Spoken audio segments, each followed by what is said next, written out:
Bendiciones, mis hermanos. Le damos las gracias al Señor por este día, por todas las bendiciones inmensas, esas de las que hablaba la Sol en la escuela dominical. Vamos a comenzar con el texto de Lucas 22, del 7 al 23. Así que busca ahí en su Biblia Lucas 22, del 7 al 23. Y dice así: Y vino el día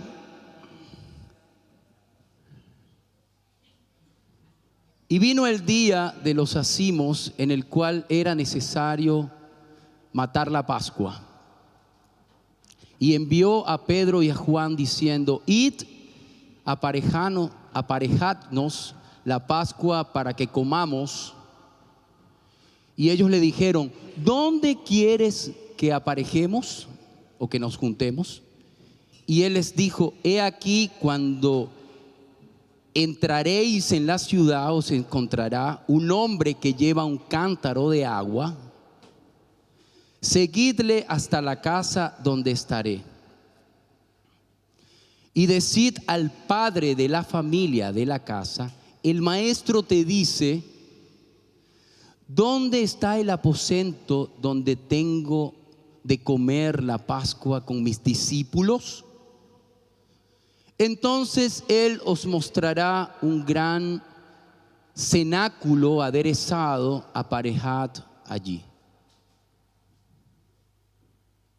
Fueron pues y hallaron como les había dicho, y aparejaron la Pascua. Y como fue hora, sentóse a la mesa y con él los apóstoles. Y les dijo: en gran manera he deseado comer con vosotros esta Pascua antes que perezca.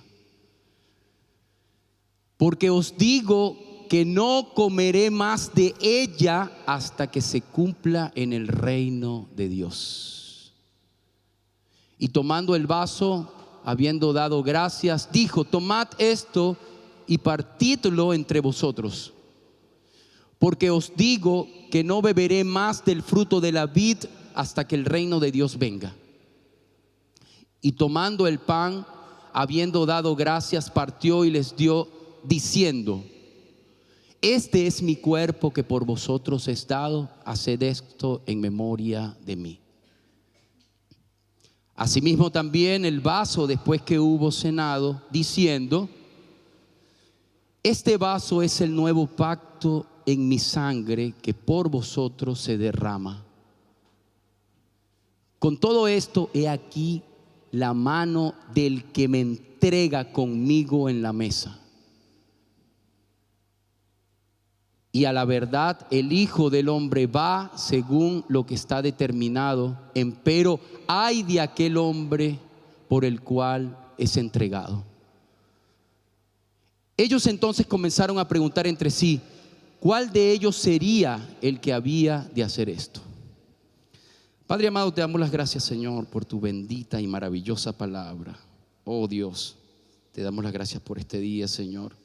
Te pido, Padre, de tu guía para compartir esta palabra, Señor, para que sea tu Santo Espíritu hablando a nuestros corazones, Señor, de las profundidades de tu pensamiento, Señor, que está en este maravilloso libro.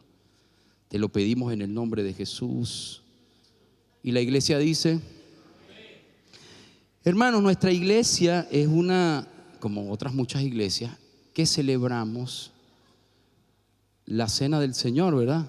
Oye, las tías están ahí haciendo un gran trabajo con los chicos. Un aplauso para las tías. Mira, los chicos están haciendo quedar bien a las tías.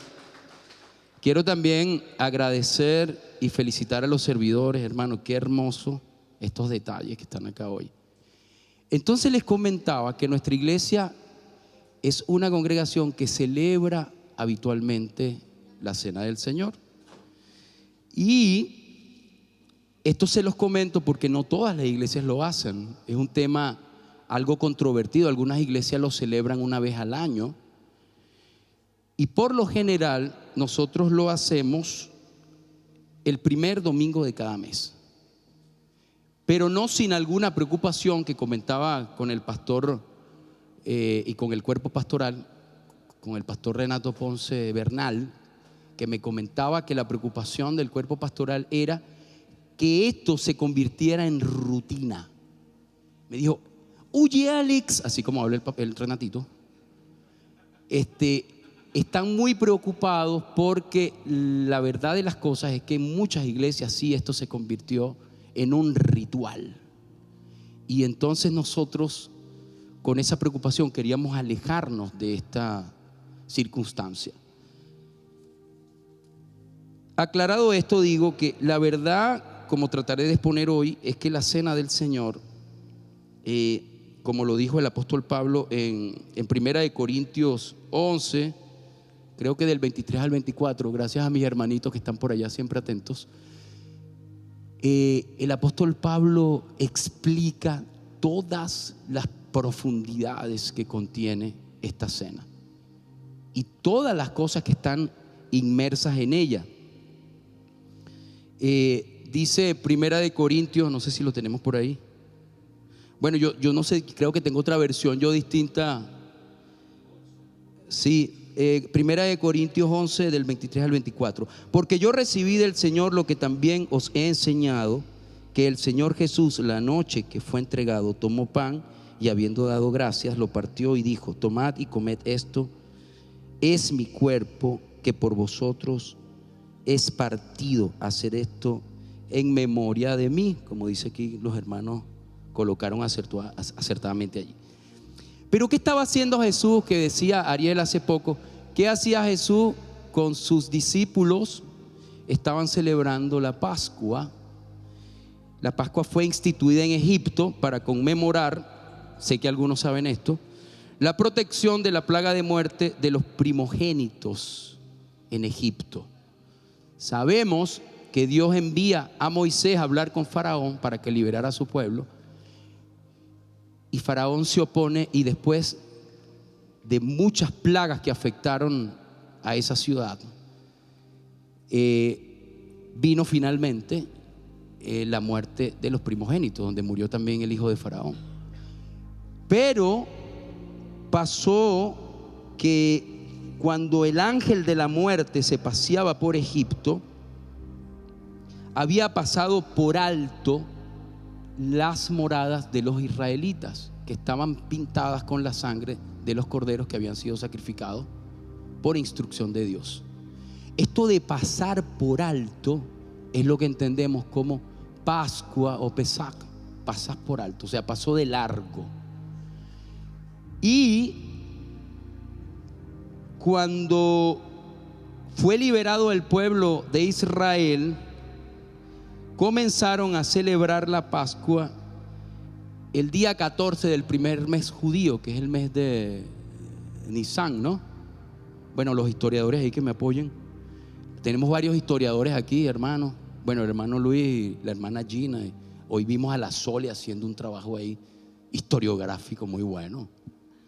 Entonces, ellos comenzaron a celebrar la Pascua entre las dos tardes del 14 y el 15, porque en el pueblo judío el tiempo se empieza a contar desde la noche anterior.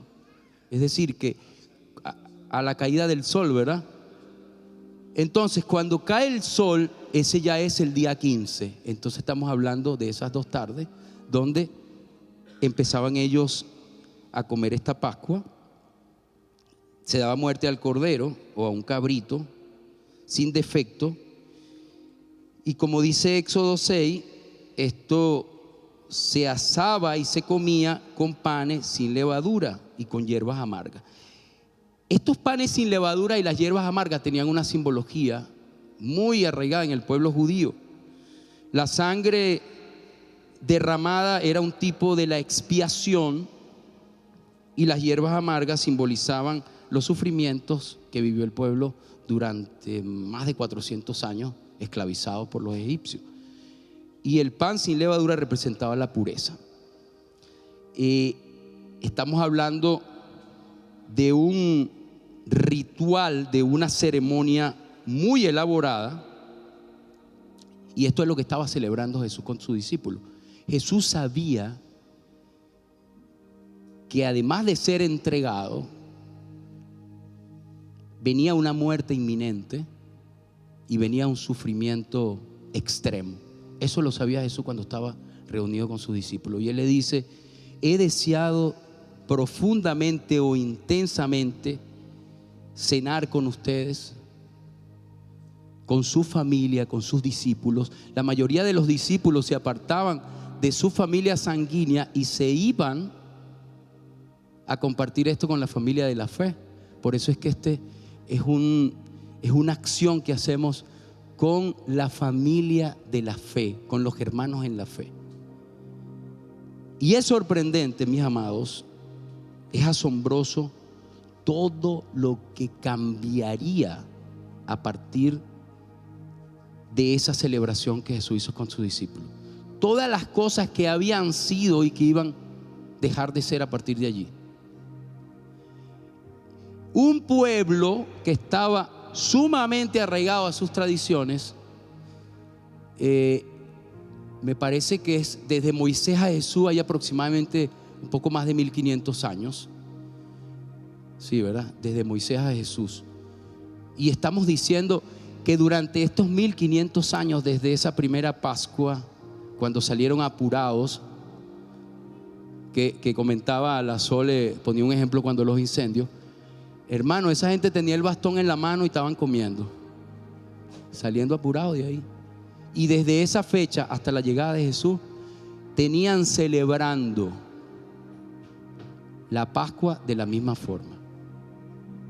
Yo me imagino, a mí me ha conmovido profundamente, hermano, haciendo este estudio, que cuando Jesús se sienta con sus discípulos y les explica que todo eso que había ocurrido durante 1500 años era una sombra de lo que había de venir, yo me imagino que los apóstoles o los discípulos no entendieron esto. Era algo muy difícil de digerir para un pueblo como ellos. Y Jesús les estaba anunciando que ya no se celebraba el éxodo, sino que ahora iba a ser en memoria de mí. Y nos encontramos varios contrastes. Estamos hablando de un nuevo pacto, es decir, que el antiguo pacto iba a dejar de ser y ahora comenzamos un nuevo pacto. En esa cena, nuestro Señor Jesucristo les lanza este bombazo encima de la mesa a los discípulos. Yo me imagino que ellos pelaron los ojos así como ustedes los tienen ahora. Ya no será más en memoria del éxodo ni de todo lo que había sido. Ahora va a ser en memoria de mí. Adán y Eva dolorosamente desobedecieron a Dios y nos trajeron muerte. El último Adán obedeció y nos trajo vida. Y ahí comenzamos a ver todos los contrastes entre el Antiguo y el Nuevo Testamento, que tienen y guardan una interrelación de continuidad extraordinaria. Los exégetas y los estudiosos dicen que todo lo que ocurre en el Antiguo Testamento apunta a Jesús, que usted puede encontrar a Jesús desde el Génesis hasta Revelaciones. En el Antiguo Testamento desenmascara el pecado en todas sus dimensiones. La ley desenmascara el pecado, pero Jesús trae la salvación también en todas sus dimensiones. Alabado sea el nombre de Dios. El pacto con Israel se hizo a través de Moisés en el monte Sinaí. Fue sellado con la sangre de animales sacrificados y llamó a la obediencia de la ley. El nuevo pacto no. El nuevo pacto se hizo por medio de Cristo y fue sellado por su sangre, por su sacrificio, y llama a la obediencia por medio de la fe a través del Espíritu Santo. ¡Wow, hermanos! Esto a mí me sorprende increíblemente. Estaba precisamente en ese mismo minuto cambiando totalmente la historia de lo que había sido, y estaba naciendo la iglesia. ¡Wow! La iglesia estaba naciendo ese día. todos aquellos que eran considerados gentiles, que no pertenecían, que no estaban circuncidados, que no guardaban la fiesta, eran apartados. Israel tenía pleitos con todos los pueblos incircuncisos y todos aquellos con los que se la pasaban peleando durante toda esta historia que estamos narrando. En el antiguo pacto, Dios redimió una nación y las demás naciones no fueron incluidas todavía en el pueblo de Dios. Dios redimió a Israel mientras todas estas cosas estaban pasando, mientras el reino se dividía, mientras los israelitas desobedecían. Dios bendijo a Israel. En Cristo, Dios extiende su redención a todas las naciones y los gentiles somos parte de la familia de Dios. Los argentinos, los chilenos, los venezolanos, los chilenos que nacimos en Gómez Carreño como yo, somos parte del pueblo de Dios ahora, no como en el antiguo pacto.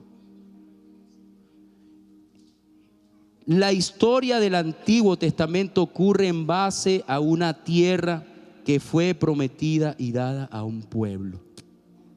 ¿Se acuerdan? Todos esos años que duró el pueblo rodando por el desierto antes de llegar a la tierra prometida. Bueno, Cristo envía a sus discípulos a que lleven la buena noticia a todas las naciones y pueblos de la tierra, tal como en el Antiguo Testamento había sido prometido. Los discípulos ya no estaban esperando por una tierra, fueron a predicar el evangelio a todo el mundo y se estaba cumpliendo la promesa de Abraham, en la cual la descendencia iba a alcanzar a todas las naciones del mundo. Desde Abraham hasta Jesús no sé cuánto había, pero debe haber sido bastante largo. De Jesús a nosotros hay como 2000 años. Dijimos que de Moisés a Jesús habían como 1500. Estamos hablando de 3500 años, hermano Luis. Y de Abraham a Moisés como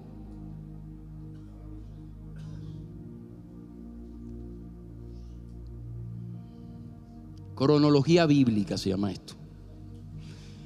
Pero lo cierto es que eran miles y miles de años y se estaban haciendo efectivo en ese minuto cuando Jesús estaba sentado con los discípulos escondidos en el aposento alto, porque ya las autoridades y los abogados de la ley le habían puesto precio a la cabeza de Jesús. ¿Cómo cuándo? Bueno, imagínate, estamos hablando de 4000 y tantos años. Oye, ¿cuánto se tardó esa promesa, hermano? Y nosotros, bueno, nosotros somos orgullosos, pero además de eso somos impacientes, porque no entendemos el misterio y Dios sí lo entiende y Dios sí lo sabe. Por eso es que la vez pasada hablamos del tiempo, hablábamos del kairos, del tiempo de calidad, del tiempo que tenemos que dejar descansar en Dios, porque Dios al final de cualquier manera nos responde. Y el silencio de Dios también es una respuesta para nosotros. Entonces, estamos hablando de que todos estos años pasaron. Cuando Jesús se reunió, estaba siendo perseguido, iba a ser muerto muy pronto y lo sabía. Y además sabía que uno de sus discípulos cercanos lo iba a traicionar. Hermanos, estamos hablando de que había una relación por 3 años compartiendo una relación de amistad cercana. Cuán dolorosa debe haber sido esta traición de uno de los discípulos. Debe haber sido dolorosa para los otros discípulos, para Jesús desconcertante, y Jesús ya lo sabía y estaba sentado con sus discípulos y les había lavado los pies. Para hablar de la humildad del reino, el que se humilla será enaltecido. Jesús nos está hablando desde esa época, nos está hablando hasta hoy que vamos a celebrar la cena del Señor.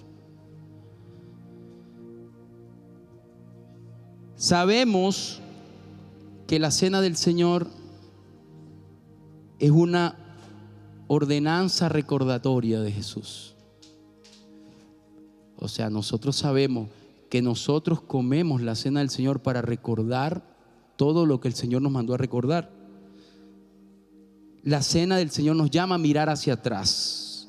Está conectada con el pasado. Hacer esto en memoria de mí. Primera de Corintios 11:24. Tiene un elemento recordatorio como la Pascua del Antiguo Testamento, que duraron haciéndolo, ya lo dijimos, pues durante mucho tiempo. Mira hacia atrás a la redención realizada, la muerte de Cristo que quita nuestra condenación, es su propósito principal. La muerte de Cristo nos da vida. Su muerte nos hace vivir a nosotros. Si Cristo no muere, no hay redención. Los que nacimos en Gómez Carreño no hubiésemos estado incluidos en el pueblo de Dios. No hubiésemos tenido ninguna posibilidad, hermano. Es impresionante entender que esa muerte cambió la historia para toda la humanidad y cumplió la promesa que Dios le había hecho a Abraham. Pero la cena del Señor también tiene un beneficio espiritual. De los muchos beneficios y bendiciones que hablamos en la escuela dominical, tiene bendiciones en el presente.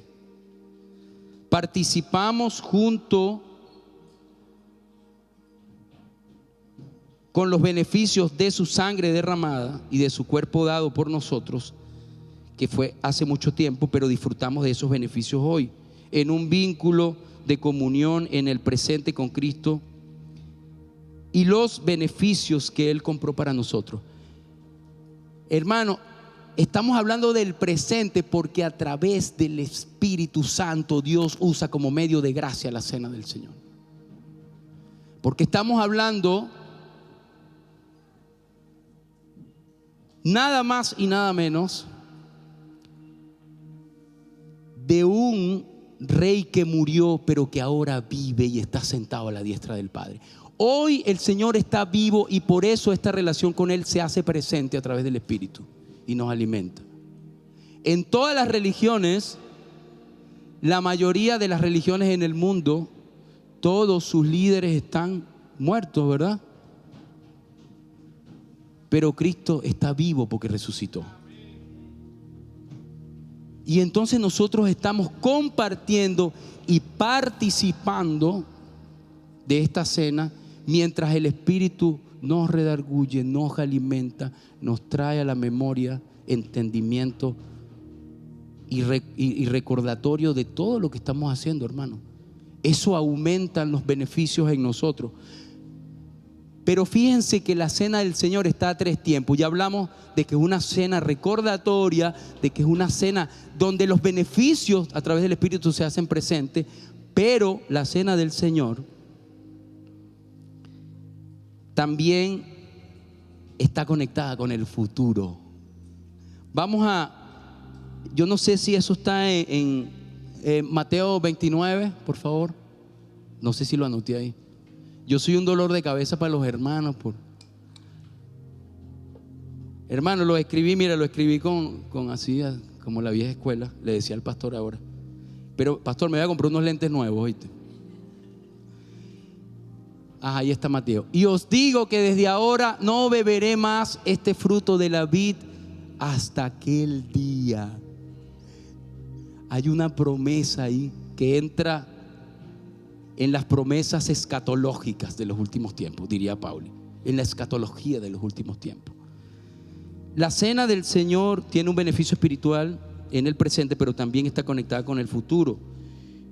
Y ahí dice Mateo: y os digo que desde ahora no beberé más esta copa, este fruto de la vid, hasta aquel día cuando de nuevo con vosotros en el reino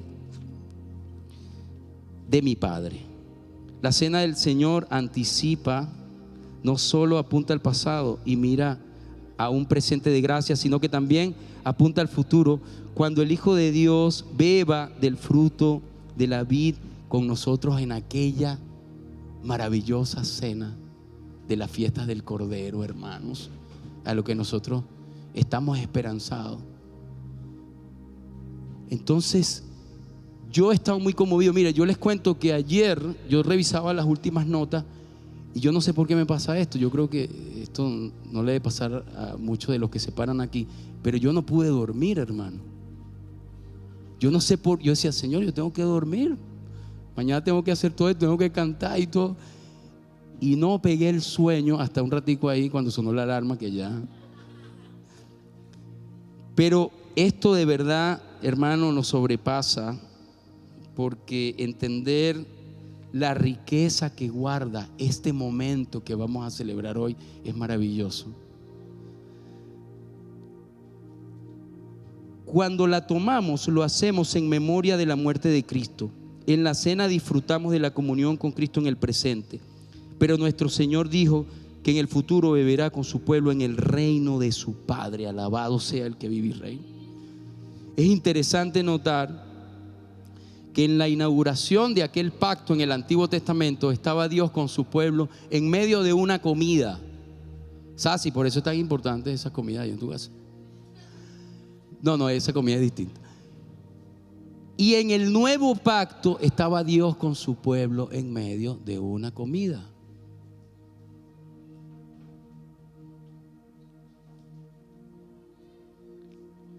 La cena del Señor implica, mis hermanos, como decía Mateo 20, del 26 al 29, dar gracias. Cuando nosotros vamos a compartir la cena, debemos tener un corazón de gratitud. Yo pregunto, ¿tenemos cosas que agradecer? Nosotros estábamos muertos y el Señor nos trajo a vida. Hermano, literalmente, si yo no estuviese en el Evangelio, estuviese muerto literalmente. Y el Señor me trajo a vida. Y el salmista le dice a su alma, alma mía, recuerda. Él habla consigo mismo. No olvides ninguno de los beneficios del Señor. El mayor beneficio que el Señor nos ha entregado es la vida a partir de su muerte.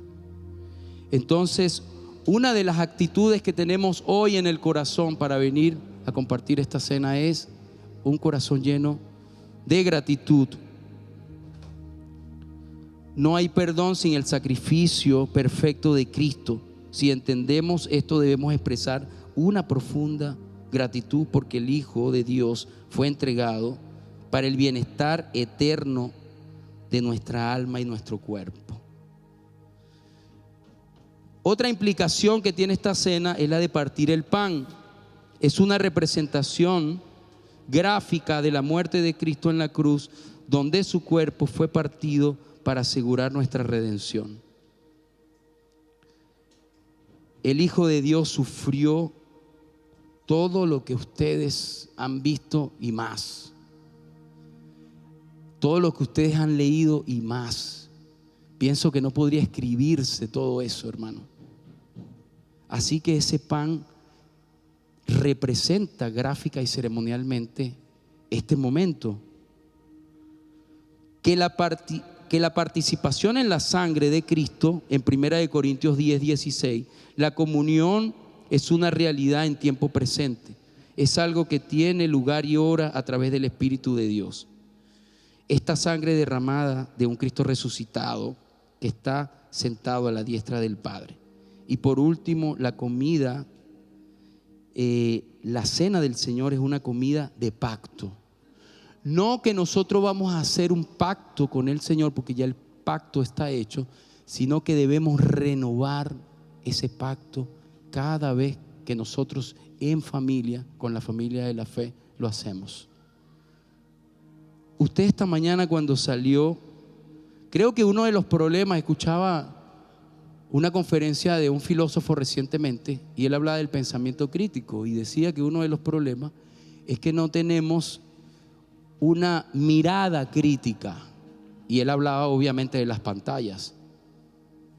Antes decíamos, los oídos no parpadean, todo lo que venía lo escuchábamos, pero ya no estamos en un momento donde el sentido de información sea auditivo, hermanos.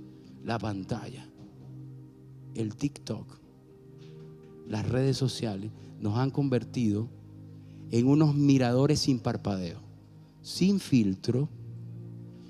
Y esto lo decía un señor que no cree en Dios, que él mismo se designa como agnóstico, y él decía que hay un grave problema porque no tenemos una mirada crítica, no filtramos nada, todo lo vemos, y con eso alimentamos nuestra mente y estamos viviendo en este preciso instante. Entonces, el pacto que hacemos en esta comida es un indicio para entrar es un tema relacional lo del pacto. ¿Y cómo sabe usted que Cristo le ama? Porque Él murió por usted. Él no agarró un parlante desde el cielo y dijo: María, te amo, Adriana, te amo. Bueno, yo sí hice eso, pero el Señor lo demostró con sus acciones, porque el amor se demuestra, y el Señor ha demostrado que nos ama porque murió por cada uno de nosotros en la cruz del Calvario. Entonces, cuando tomamos la cena del Señor, es una comida de renovación de pacto que nos lleva a renovar ese pacto con Dios. Nos recuerda que ya estamos en pacto con Él por medio de Cristo, y en la medida que nos alimenta, nos intensificamos ese vínculo con Él. Hermano, muchas cosas podemos hablar de la cena del Señor. Hay material inmensamente grande de estudios que se han hecho, pero yo quiero dejar en sus corazones hoy que la cena del Señor es un medio de gracia para bendecirnos y santificarnos. Yo no sé si estuvo muy corto, muy largo, no lo sé, pero yo creo que dije lo que el Señor me encomendó que le diera. Vamos a ponernos de pie, mi hermano, vamos a orar.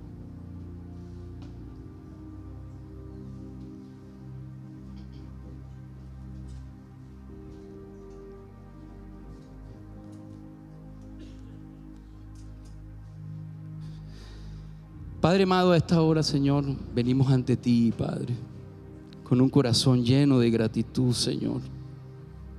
Agradecemos, Señor, por todo lo que tú has hecho en nosotros, Señor, por todo lo que tú hiciste antes, por amarnos, Señor, porque tú fuiste quien nos amaste a nosotros. Nosotros te odiábamos, Señor.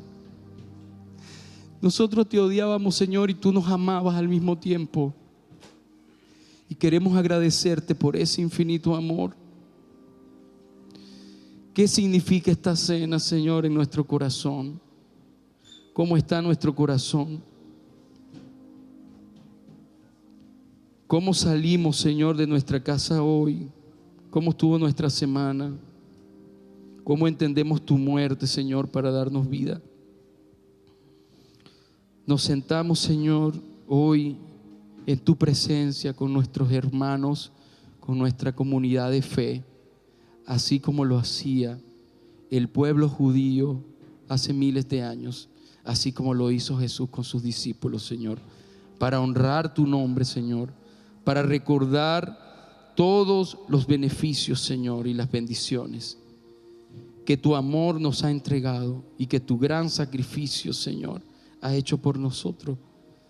Permite, Señor, que nunca olvidemos estas cosas, Señor, y que podamos recordarlas, que podamos seguir participando, Señor, del pan y de la copa, Señor, que podamos seguir participando contigo, Señor amado. Pero sobre todo te pedimos, Señor, que nuestra relación contigo sea cada vez más intensa y más cercana, Señor. Te amamos, oh Jesús, y te bendecimos con toda bendición.